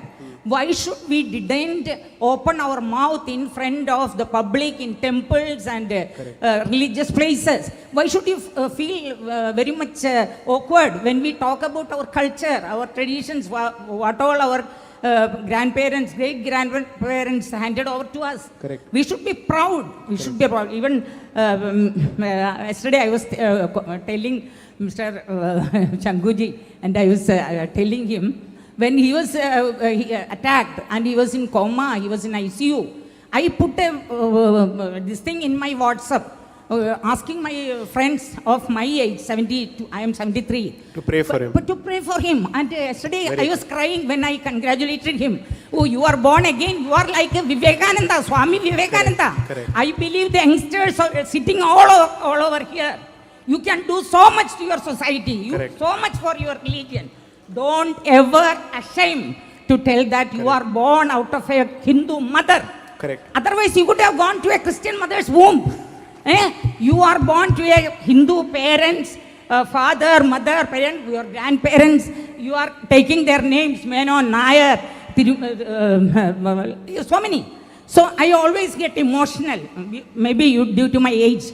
But I feel that all the problems can be solved at 50%. Correct. From the educational institutions. Correct. We should go to Grandparents' Day, Parents' Day, and you should support your child. If you are doing, your children are going to temple and pray there, you should be proud that I have given that heritage or that tradition to my blood, the next generation. Correct. So I am a devotee of Sathya Sai Baba for 22 years. I do so many services there, including cleaning the toilets. I am blessed. But thing is, Baba is taking so much care in Vedas, in giving education. All these things, undoubtedly, no recognition is not needed, no publicity is needed. He is doing so much of work. Now he is not in his body, but he is still here to hear me, still here. But thing is, we should give whatever is to be given at the age of 3 onwards. Then only 13 you can expect something from them. Correct. After reaching 30, they may value you because he may think, oh, my grandparent or my mother has put so much of values. I can claim, I can even demand that my religion should be respected. You have no right to what you call, my mother is a beautiful mother in this earth. I should not respect your mother. I respect, but love my country, love my traditions, my love. I can die for my country. Right. I can die for my religion. That is the only request in front of my Swami. I'm talking this much. I'm getting this thing. Not at all, but See, education is the most important thing. Even ladies, so many ladies are sitting there here. You should put off the TV at Sandhya, and don't see this, this what you call, rubbish, I should not say here, but rubbish, this, what you call it, I don't see that, all this thing, crying at the Sandhya Samay, fighting with mother-in-law, daughter-in-law, claiming all credits for your upbringing. Nothing is there. Whatever has given to you by Bhagavan, Ishwaran, that is the only rich culture, richness, bank balance you have at the time of your last days. Because that time you will always remember, you will feel proud that I have given something to my generation, my grandchildren, my children. That's all, sir. And I always believe that religious studies should start at schools. Even other communities can give Sunday school, Saturday school. Why can't we give something to our children Saturdays and Sundays? But in that way, even retired teachers are here, retired ladies are there. They should give at least 1 or 2 hours on Sundays to bring 15 small kids and say stories of Prahlada, Dhruva, and all. Say they may get elevated, their doubts will be cleared. You don't believe, sir, one current discussion in a temple, one 10th class student girl, who she was asked, who are the brothers of Lord Ram? She was telling 10th class student, Rama, Lakshmana, and Arjuna. I was just putting my head down. My God, what is I'm hearing? Who is responsible for this? We are responsible for that. So I am taking leave, sir. Don't think that I am talking so much. So thank you. Thank you. So I'll just thank you for everything that you've just said, because it makes it more relatable for people. How do you expect them to continue to respect their community and their faith when they go to non-Hindu schools? 8 hours a day they are going to spend there. Their teachers are constantly teaching them something else. I studied in a Christian school. And in that school, my first and my only visit to Sabarimala was when I was in the 9th standard, 1998. And I wore the black dress, there was no footwear, nothing and everything else. So the first day I went, I was taken to the principal. What is he wearing? Where is the uniform and all that? So I said, this is my faith. If somebody were to be observing Rosa merely because he doesn't change his dress, would you insist that he does not observe it in school? And fortunately, my parents supported me fully. And I think those days, to some extent, Christian schools were still okay with it. I don't know what is the situation now anymore. And in moral science, which is a subject, you'd be taught stuff from the Bible on a regular basis. Are they forcing you to go to Christian schools? Right. So where are Hindu schools? We are so concerned about education. We are so interested in education. Where is the actual investment in education? So the NRI community talks to me on a regular basis. And I tell them, don't talk to me because you won't like what I have to say. Because I will be very blunt, you won't like it at all. They said, no, we'll still listen to you. I said, okay, fine. I said, Indian parents send their children to Chinese schools and Japanese schools and Korean schools when they want Asian education. They are among the richest communities in America, and they don't have Hindu schools to offer. Temples maintained by Hindus in America are not under state control, fortunately. So two things emerge. If NRI Hindus can maintain temples, Indian Hindus can also maintain their own temples. Point number one. Point number two, if temples are free in America, why haven't they used temples and institutions associated with the temples to establish schools? Who has stopped you? Every other child coming from a non-Hindu community is confident of its identity because its school education and what is being taught in the family are not fighting with each other. Whereas what you teach in the family is negated by what is taught in schools. And a child wants to be part of a group. That is its basic nature. It doesn't want to be alone in the playground. So this is what we call peer pressure. That's why they take up to all sorts of habits, because that is what is acceptable in that group. So for them, religion and culture two don't matter when it comes to acceptance in those groups. One, because we don't teach them strong enough, and you're sending them to atmosphere and those places where they don't have the ability to mingle with people who share those values. My suggestion was a hospital and a school precisely for this reason. Two, somehow Hindus, as you rightly said, have this deep-seated inferiority complex that if they were to openly sport their Hindu faith or display it in public, they are fascists, they are bigots, they are narrow-minded. No, you're not. You don't need to suffer from this kind of a complex after thousands of years of oppression. But you're constantly being engineered like this. You're being programmed like this through education, through politics, through the constitution, and through other means.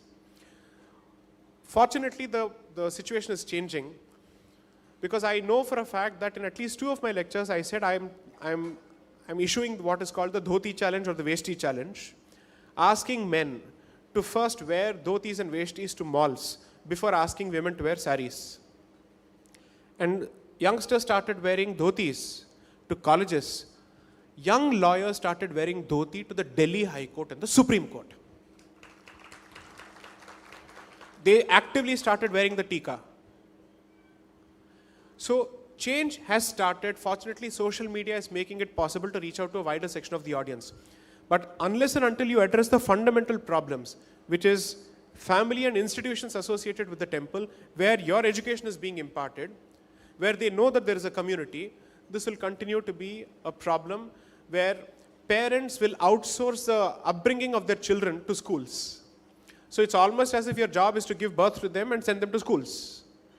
Culture and cultural education will never come from schools, even if they're Hindu schools, because the incentive is with the family first. The responsibility is with the family first. So I think Swami Chidananda Puri also has a train to catch. I'll end it here. I'm so thankful for the patient hearing, and my apologies that I couldn't speak in a language which is yours, but I hope you still see me as yours, thanks to what I've said. Thank you so much.